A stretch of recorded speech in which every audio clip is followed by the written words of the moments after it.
Good morning বন্ধুরা, কেমন আছো? আশা করছি ভালো আছো। আমিও তোমাদের আশীর্বাদে মোটামুটি ভালো আছি। তো দেখো, সকাল সকাল বেরিয়ে পড়লাম বাড়ির উদ্দেশ্যে। আগের দিন তো তোমাদের বললাম বাপের বাড়িতে রয়ে গিয়েছিলাম।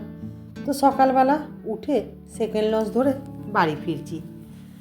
তো দেখো, প্রথমে তো ভ্যাসেলটা পার করে এসে অটোয় উঠলাম। অটো থেকে নেমে আর এই যে বাস ধরে নিলাম। তো যাচ্ছি চৈতন্যপুর থেকে সোজা রাধামণি। বাসের সামনে বসেছি আর একটু ভিডিও করছি দেখে ড্রাইভার দাদা মুচকে মুচকে হাসছে।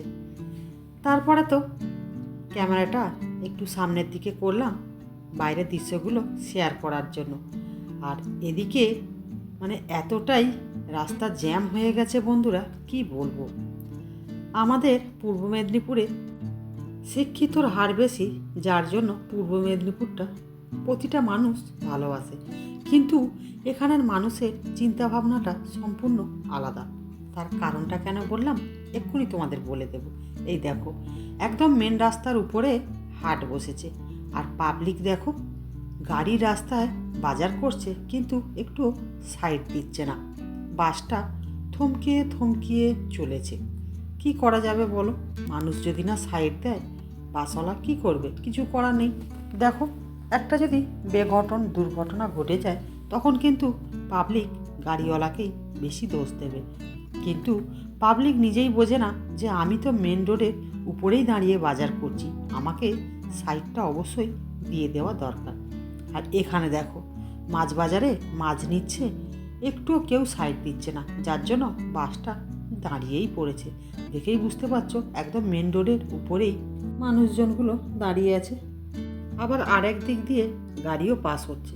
দেখো, রোডের দুদিকে যদি হাট বসে আর মেন রোডের উপর দিয়ে ডবল গাড়ি কিভাবে পাস হবে বলো তো বন্ধুরা?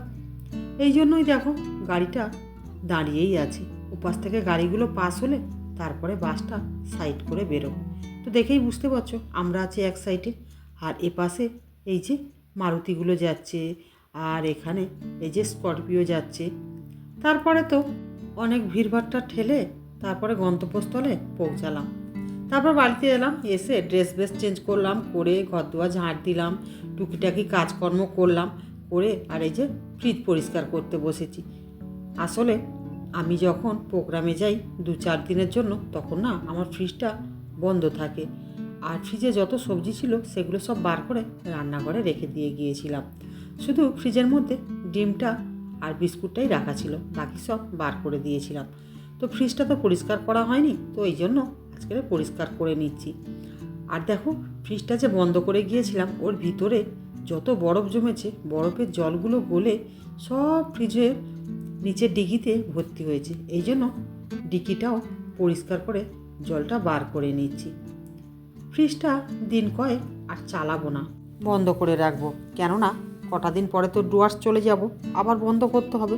তো ভাবলাম মুছে এখন চাপা রেখে দিই, পরে আবার ডুয়ার্স থেকে এসে তখন চালু করব। আর এদিকে দেখো, ডিকি দিয়ে হাফ বালতির মতো জল বেরিয়েছে।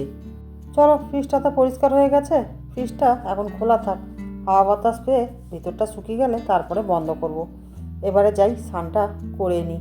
তারপরে স্নান করে চলে এলাম রান্নাঘরে। রান্নাঘরে এসে দেখছি সবজিগুলোর কালার সব চেঞ্জ হয়ে গেছে। ওই যে 2 দিন আগে ফ্রিজ থেকে বার করে রান্নাঘরে রেখে গিয়েছিলাম, তো দেখছি সবজিগুলো আর রাখা যাবে না।